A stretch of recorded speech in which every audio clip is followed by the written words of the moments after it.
I give homage to Ma. For those of you who don't know or not aware, Ma is the way the Mandinka people of the Mali Empire said the one creator, Ma. And you know, actually, babies say Ma. You know, so it's, you know, universal. And in baby language, Ma is God, because your mother's the first teacher. We'll go into that later. But I give homage to Ma. I give homage to our ancestors who fought for our rise. I give homage to my namesake, Sundiata Keita. I give homage to Kanku Musa. I give homage to Nat Turner and Denmark Vesey and Gabriel Prosser. I give homage to Nana Aya Santawa and Queen Nzinga and Menz and Akhenaten. But if I live for eternity, which we know is impossible, I can never thank Ma enough for the Honorable Marcus Messias Garvey, a man who gave us the vision of race first. And that vision was us to unite irregardless of our religion, irregardless of what, you know, your culture is. We are one people to unite against one common enemy. And that common enemy is those who want to oppress us, and they're putting race first. So my topic, what I want to discuss with you for a brief moment, is the negligence of Minister Louis Farrakhan and the Nation of Islam. Now, I would have to say it goes beyond Minister Farrakhan, but back in Africa, when the white man was in the caves and didn't know how to cook his food, didn't know how to bury his dead. If he wanted to eat, he'll just take a big old rock and bust the animal over the head and drag the animal into the cave. When he was in the cave, he would sit down and just eat the meat raw. In the day, you see white people doing the same thing when they go out to the famous steak places, steak houses. They eat the meat raw. They were a filthy, nasty savage in the cave. They didn't have, they didn't have sanitation. They urinated in the cave. They defecated in the cave. They had no respect for women. They would drag the old white woman in the cave and just rape her. And we Africans civilized the white man. And as he got civilized, he went on down into Europe. Went on down from the Caucasus Mountains into Europe. We were there first. The black man, the melanated man, the African has inhabited all 7 continents. Wherever the white man has gone, we were already there. We were already in America before Columbus came. And so as they went into Europe and they went on into Asia, they started killing and destroying the melanated people. And they went into Africa after Muhammad had came and civilized them. Those of you who think that Islam is a new thing, the concept came out of Africa. Islam, as you know it today, is only 1,400 years old. Judaism is what? 4,000 years old. Christianity is about 6,000. We have been here before that. Before them. And so now we accepted it for unity, for trade, and we threw away our culture. We knew about God. God was with us before Muhammad came, peace and blessing be upon him. God was with us before Moses came or Jesus came. We already had a high civilization. We already knew who God was because we're the original people. When you're looking at the melanated people, the African, you're looking at God because we're created in the image of God. And no one can dispute that we are the first people.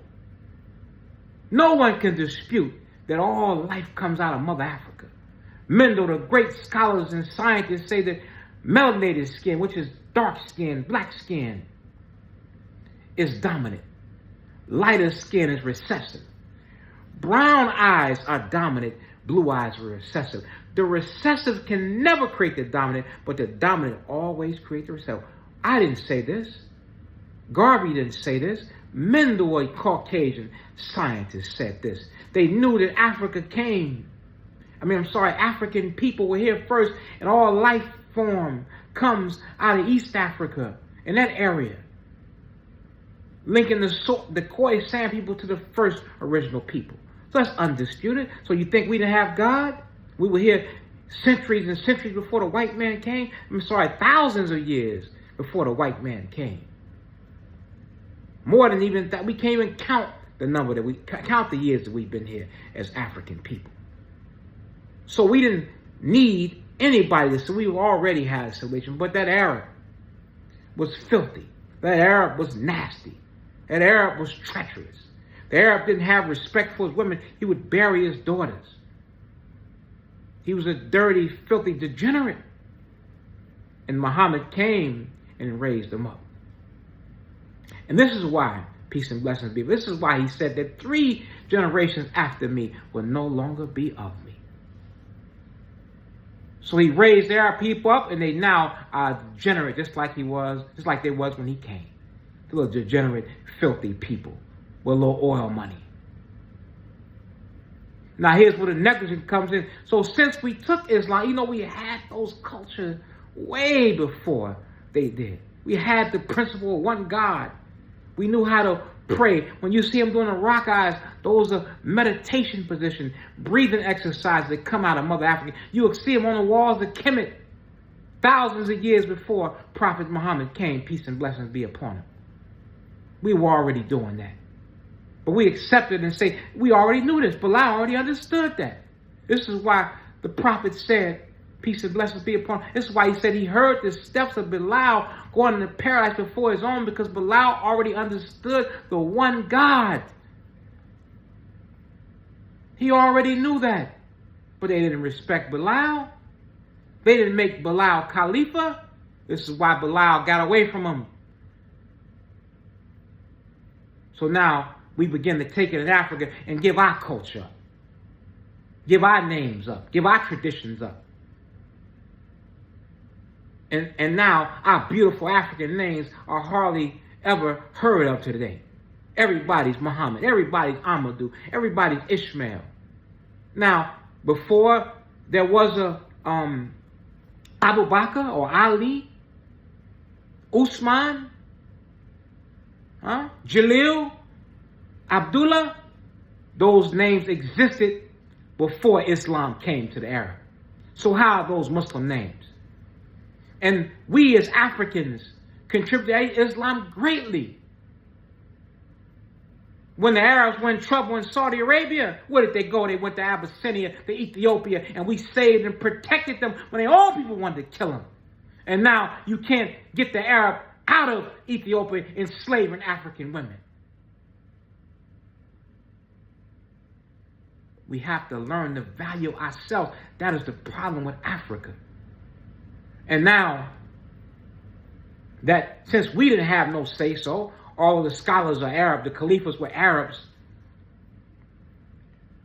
And of course they're going to push their culture. Tell you have to speak Arabic. Why do I have to speak Arabic? You don't understand Quran if it's not, you don't understand Arabic. Let me ask you a question.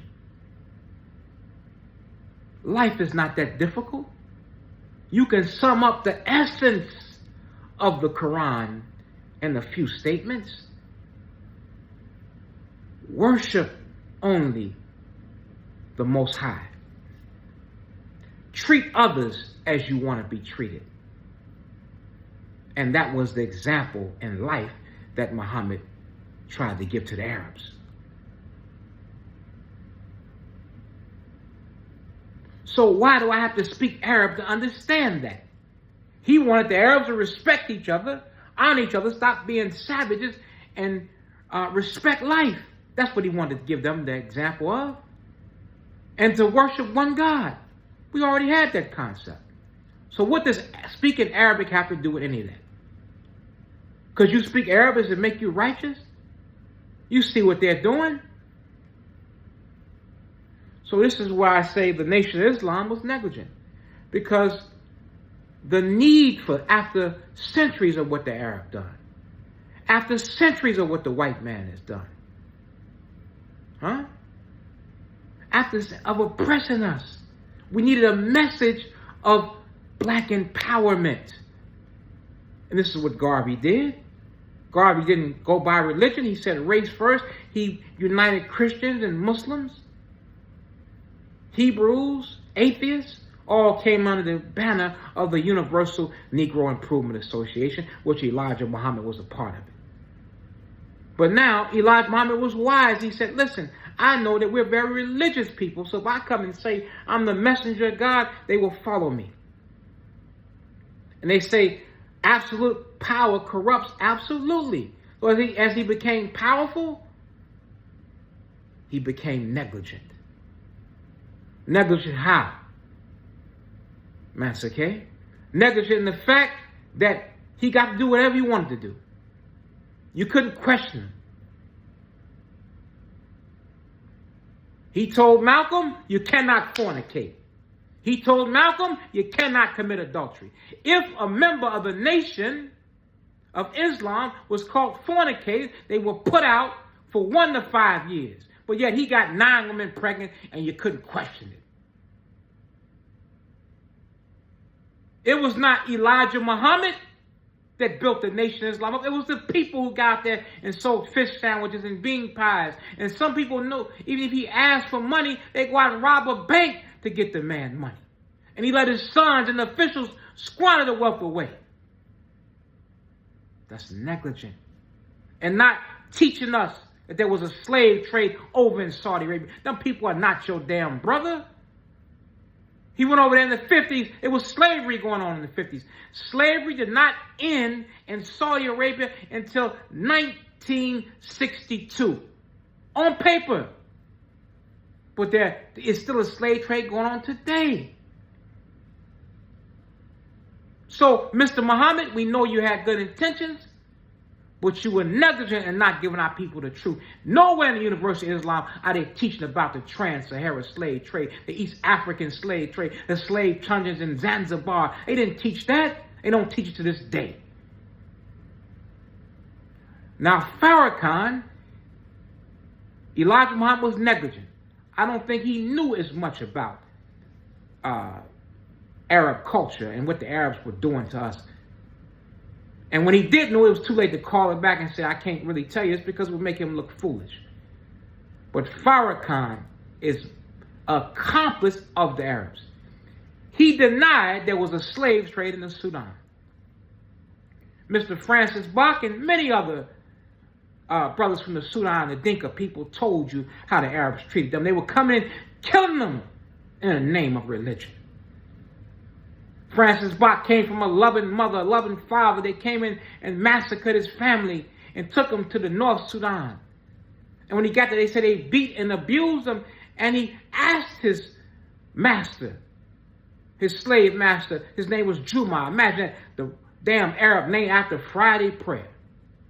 And a horrific serial killer, a horrific enslaver. That's what these damn Arabs are. A psychopath is what they are. And he said, why do you beat me and abuse me and treat me like an animal? What did I do? And he said, oh, Arab beat him and told him never ask that question. And he treated like that because he is an animal. But Farrakhan denied that slavery existed in the Sudan. Al Sharpton said he went there and saw it for himself. So what has happened, Farrakhan? Why are you accomplice? And what does that accomplice mean? Let me break it down for you. If you go in and if someone goes in and robs a bank and you drive a getaway car, you accomplice. If you participate, you accomplice. And you're participating in the genocide of your own people to cover for these damn Arabs. You accomplice because they use you to speak out against the Jews for the Arabs. The Jew ain't no good. He ain't our brother. But why are you doing that? Because you're taking the cause of the Arabs, the Palestinians, and fighting against them and talking against Zion, but you don't mention nothing about what these Arabs did. Nowhere on the face of the earth do we have a worse enemy than the Arab. Nowhere.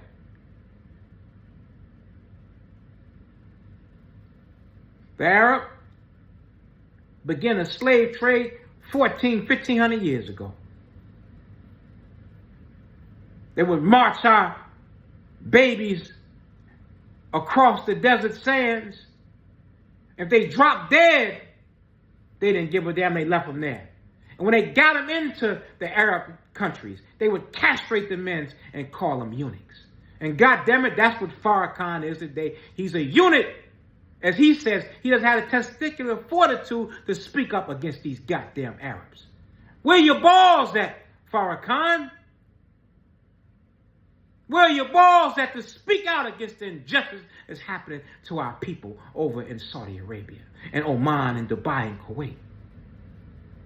And they kept us there for 1,000 years and still doing it today. When an Arab look at you today, I don't care how much Quran you know, how much Hadith you know, they call you Abd, slave.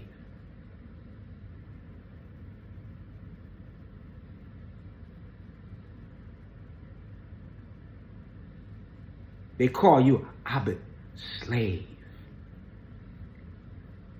You are a slave to the Arabs. And they did this for centuries. When they had the Zanj uprising, it was the caliphate, the caliphs as they call them, that wanted to ensure that they kept them Zanj with the black people in Iraq as slaves. Slavery was never outlawed in Saudi Arabia. Never! That's worse than a white man. At least the old British abolished slavery. Ask any African where they would rather go, to an Arab country or America or Europe. And we know how treacherous the goddamn white man is. We know how treacherous. But I have to say today that in treachery and murder and kidnapping and rape and torture, the Arab has the gold medal. He's the undisputed demon of the world, is the Arab.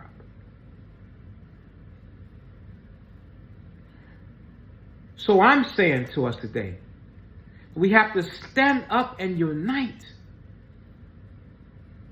and understand the message that we have to be liberated. And I'm not knocking Islam. How can I knock something when I became of it over 35 years ago as a young man? The African Muslims, you're the most righteous Muslim, but stop emulating this damn Arab. Allah loves you. You don't have to speak Arabic. Because the message of Allah is universal. Allah does not favor Arabic over Mandinka, Arabic over Wolof, Arabic over Zulu, Arabic over Yoruba. Hell no. The only reason why the Arab people spoke, the only reason why the Quran was revealed in Arabic, because the language the people spoke. What were they going to reveal it in Chinese? Stop being a fool. Better stop being a goddamn fool and wake up. There would be no Arab if it were not for you, because you're the first people. Now I want to go into something else. The kafala system today is so treacherous. There was a young girl in Guinea. And what the kafala system is that they entice or solicit our people from Africa to go into these Arab countries. They get there, they confiscate their passports. They don't get paid. If they put up any resistance, they're killed. There was a sister working in Saudi Arabia. And every day, the Arab would beat her. And beat her. She got tired and she fought back. And he stabbed her to death.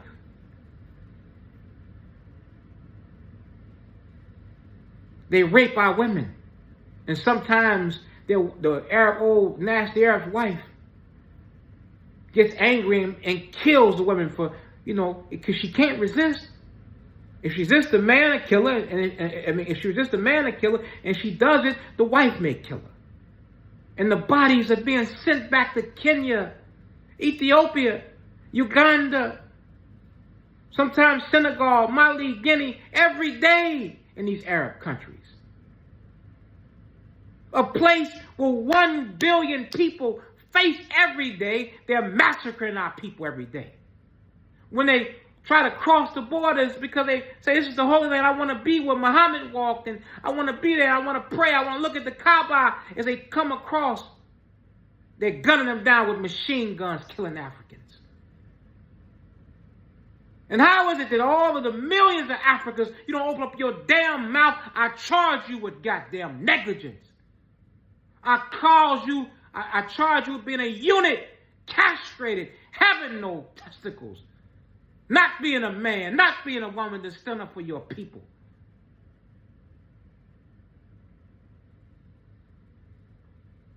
As I was saying a minute ago, the girl from Guinea was in Kuwait, a Muslim.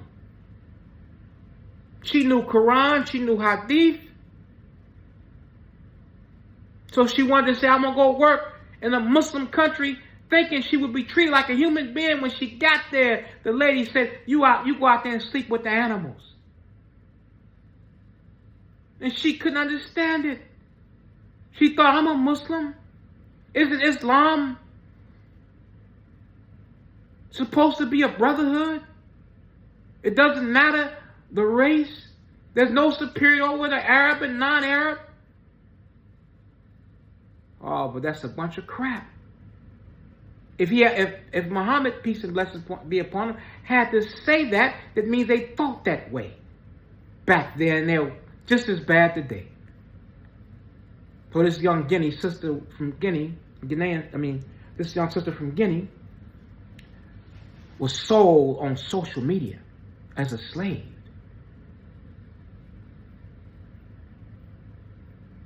It's documented.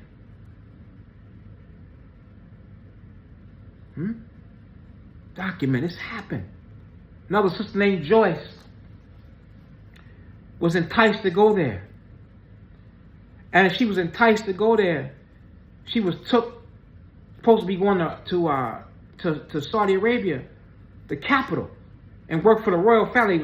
She was told that, but they took 100 kilometers outside of Saudi Arabia, and she was forced to claim out the family 18 people. They worked her from sun up to sundown. She only was getting 4 hours of sleep. And she complained to the agency who sent her over there. And they told them, and they beat her, and they locked her in the chicken shack.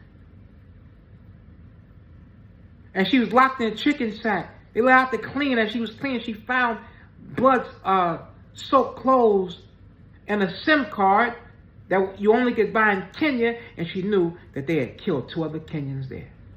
She escaped, got to the police, and the police raped her and they put her in jail. So finally, one person took pity on her and had the family send her back to Kenya. On arriving in Kenya, on the way to the airport to go to Kenya, they beat her and ripped her clothes up. Kenyan politicians like M. Boro talk about it. When I talk to the Muslim scholars, African Muslim scholars, they don't want to talk about the Arabs. They saying, well, what about the Kenyans? They're wrong for sending them over there. They shouldn't do that. God damn it, Arabs are right here. I can't walk down to the local Arab gas station and go kill an Arab woman. The white man here will prosecute me to the fullest extent of the law. As Mexicans here illegal, but you just can't kill them. We built this country and they over here. We not killing them. They have no right, especially since you say they're Muslims. Especially since they speak so much, they speak Arabic so goddamn good. They know better than. So it gives them no right to do that. So we have to understand that this message has to be put in our brain. We have no friends as African people. We have to unite and do something for ourselves. So the atrocities over there are happening every day. All you have to do is Google them and look them up. Inform yourself of what's going on. This kafala system is a horrific thing. Our people are going through so much when they go over there. They have no regard for human life when it comes to an African. You are just a slave to them. And it's going on in all of these Arab countries. And yet you see Steve Harvey and Kanye West going over to Dubai and Saudi Arabia, spending money over there, knowing this is happening to our people. We should not go to these Arab countries. We should not even make Hajj until they treat Africans better than what they're treating them. Because your life could be a danger going there. So we have to unite and say that we're going to be good and righteous, but we will not continue to support them. Celebrities, stop going over to these Arab countries and supporting them. Stop it. So the last part of what I wanted to say is that I shed no tears for the Palestinians. No tears for the Palestinians. That's not our fight. But humanity, where's the humanity for Africans at? But their babies are dying. Where was any tears for our babies died, as I said earlier, when they crossed the burning sands to go over from Africa to the Trans-Sahara, and our babies couldn't keep up, they just left them there to die. When they castrated black men, where were the tears at then? So I have no tears for the Arab. My tears are for African people. My tears are for our plight, our struggle, what we have to go through. That's what my tears are for.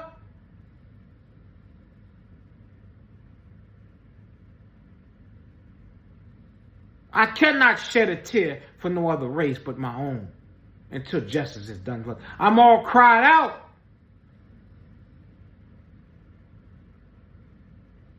I'm not harming them, so I'm not going to fight. And I see this old coon, Cornel West, yelling and screaming about what they're doing to the Palestinians is wrong. And you ain't said nothing about what the Arabs are doing to African people. So it's time out for that. And ask your imams and sheikhs why they're not talking about this. If you're the imam and you're afraid to mention it, you ain't got no business teaching people nothing if you won't stand up for your own people. They don't respect our women. The Palestinians have come over here. It was the Nation of Islam. Let me say this. The Nation of Islam that said in 1974 at Saviors Day, part of their negligence, that they helped or they, I won't say sponsored, but they endorsed 10,000 Arab citizens coming over here. And when the government broke the Nation of Islam down, and Akwa Abdullah, Imam Wallace D took over and shut all the businesses down, wanted to be more into Sunni Islam, all the Arabs stopped coming in our community. They come in our community, they don't hire black men. No white business could do that. Walmart couldn't do it. No factory can come in the black community and don't hire black people. Old Cornel West and all these other Uncle Toms, Messi Jackson, he fought for the Palestinians. Old Louis Farrakhan be raising hell because they don't hire black people. But the Arabs coming here don't hire nobody black. If they do hire somebody, hiring a very attractive sister so they can romance her in the corner somewhere and treat her like a whore. Yet his woman dressed up in a ninja outfit. You can't even talk to this damn woman. But yet he want to molest yours. These are the Palestinians. And another Arab told me the Palestinians are some of the most racist Arabs they are. So what the hell we crying crocodile tears for the Palestinians? Let the Arab and Jew deal with each other. I got my popcorn watching the action. They into with each other, we can focus on us. So don't shed no tears for no Palestinians or no other Arab that took off the planet Earth. They didn't kill $1 million our people. And when they do this, where's the king of Saudi Arabia? He don't say nothing about Africans dying. Again, they look at you as a slave. That's how they refer to you. Ain't no assalamu alaikum brother. It's like assalamu alaikum abid, slave. That's how they refer to you. You don't believe you're a damn fool. So I'm going to close with that. And I'm going to show at the end of this video clips of the atrocities our people are going through. Educate yourself, people. You have to educate yourself and stand up and fight. I've been so adamant about it because it pains me to see that. Pains me to see that. And we're not speaking. I mean, it's negligence on not just Farrakhan. Our topic today is the negligence of Minister Louis Farrakhan and the Nation of Islam.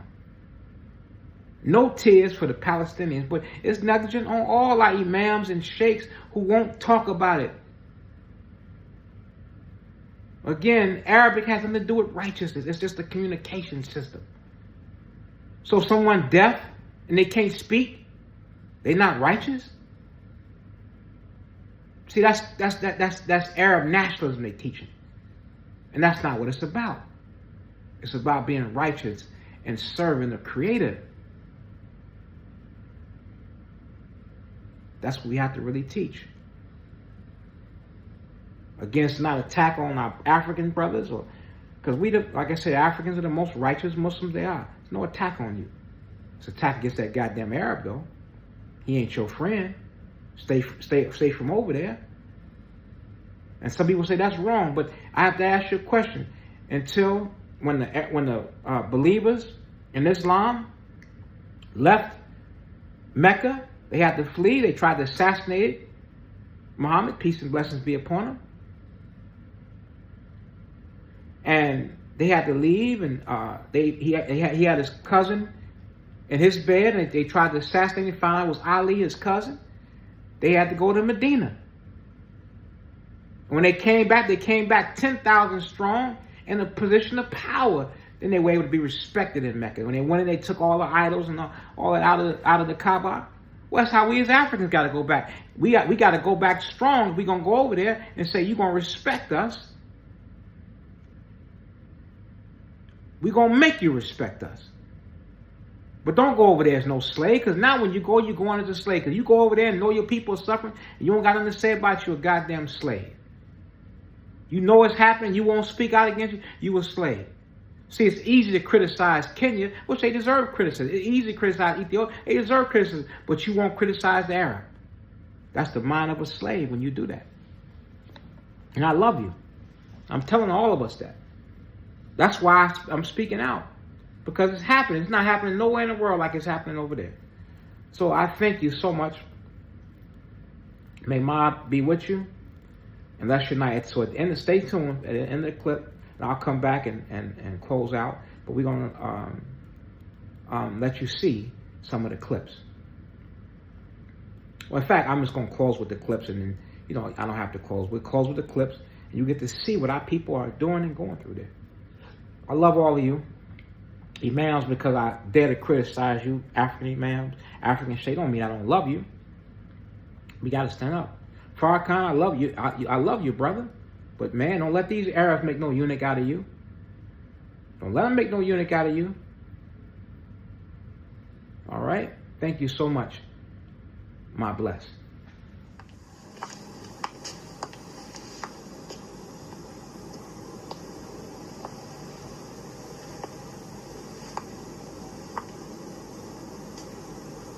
Come here.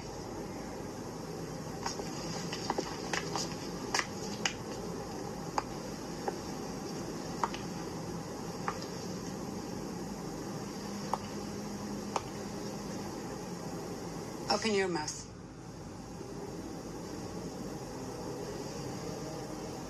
Show me your tongue.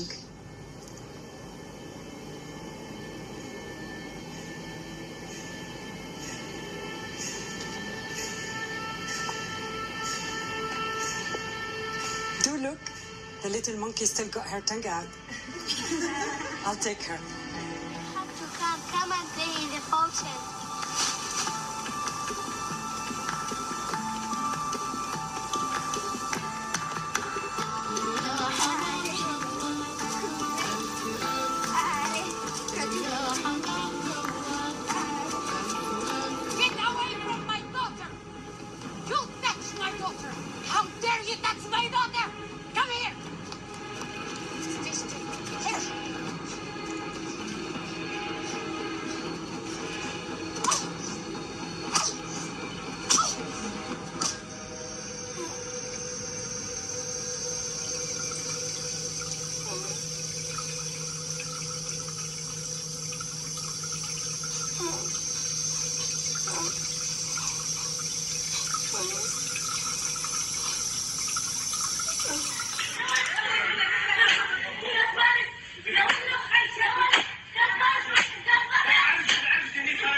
addressing an unseen crowd. Big strong boys for farm work, he says. 400. 700. 700. 800. The numbers roll in. These men are sold for 1,200 Libyan pounds, $400 a piece. You are watching an auction of human beings.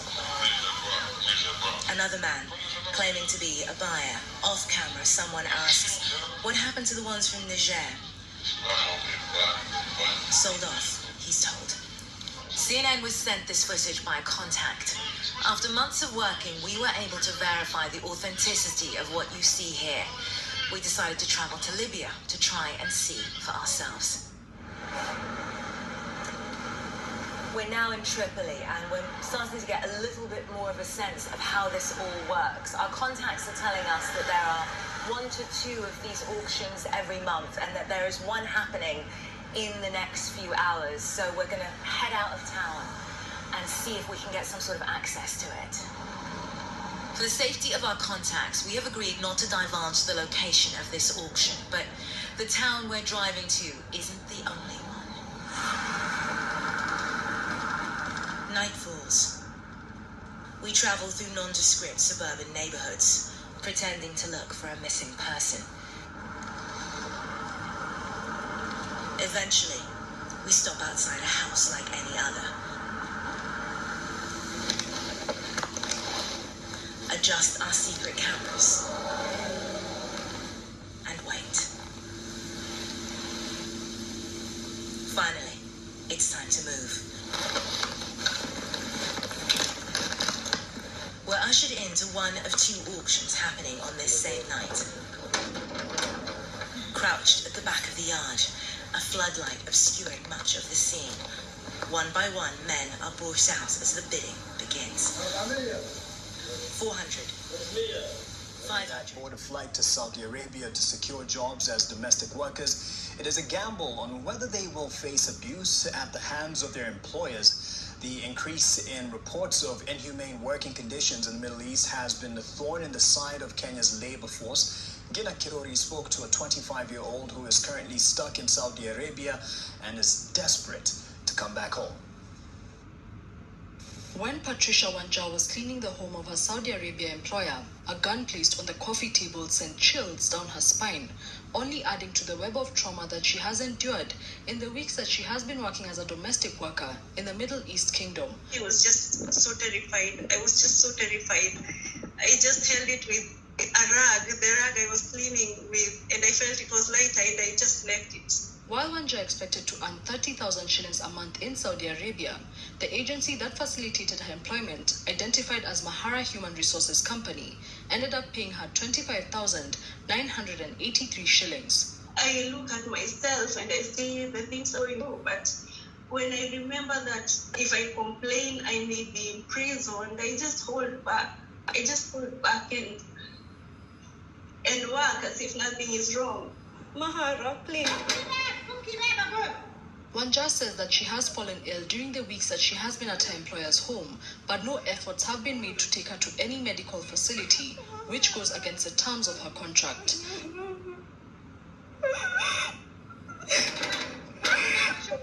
Another time I was cleaning the flasks and one of them broke and the lady just threw it at me like that.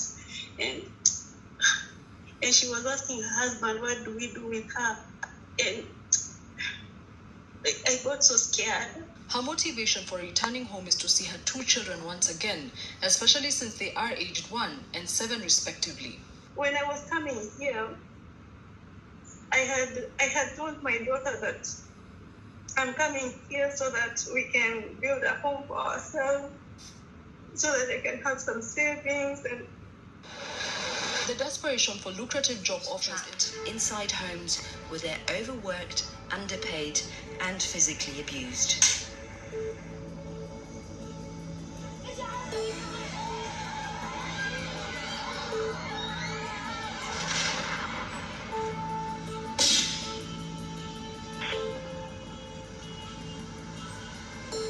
Mbura Kamara is a Kenyan senator who campaigns for the rights of Kenyan women who are sent as domestic servants to the Middle East. Today, she's on her way to the hospital to visit Mary, a Kenyan maid who is badly burnt in a fire at her employer's home in Jordan. Nilipofika kwa jiko, Maria akapiga nduru, wakaamka. Mama, nini Maria? Nachomeka. Nisaidie mama. Alipotamka, nilihisi kuna mtu ananipiga mateke. For a month, no one in Jordan, not her employers or the recruitment agency, informed Mary's family of the accident until she was put on the plane home. And this is her.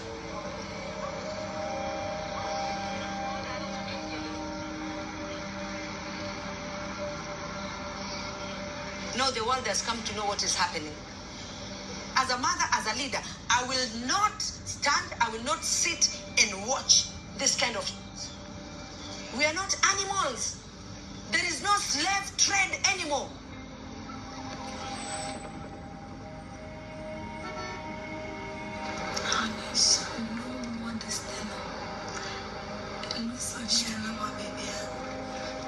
Despite stories of abuse, thousands of women from Kenya and Ghana still sign up with recruitment agencies, like this one in Jordan. ماشي الحال؟ لا والله احنا على تركيز السوق الاردني على الغنيات بالدرجه الاولى احسن من كينيا، انا بالنسبه لي احسن من كينيا؟ احسن من كينيا. احنا كينيا احلى. لا انا بقول لك هلا شوف، الكينيه تعليمها اعلى، هدول شعب لهم بياخذوا هارد وركر. انا بعثت لك اخر جروب وصل في المحلاوه؟ ايه عودي هنا صار 11 بنت اياها؟ ايه بعقده شو خيي هيك يوصلوا كميه غير شكل.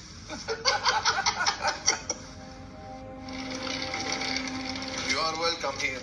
And you have a good choice that you have Mr. Yusuf. He's one of the best agencies in Jordan. Thank you, Dad. Yeah. You must have called Dad. Wow. Thank you. يا حبيبي بلشنا. I appreciate. Thank you very much. And you too also so beautiful, really. Thank you. Neither of these agents is accused of abuse, but the abuse does happen, often behind closed doors and usually unreported. Some women, though, escape to safe houses, like this Caritas Center in Lebanon, where they are free to tell their stories. He came where I was sleeping and he told me, I want you. And I told him, no, I can't, I'm married. And he told me, you are in my house, you have to obey my roles in this house. I was feeling confused, even I was wishing I would die. It was hard. I don't remember it. Marivik? Give me lighter. I don't think there is a human rights in this.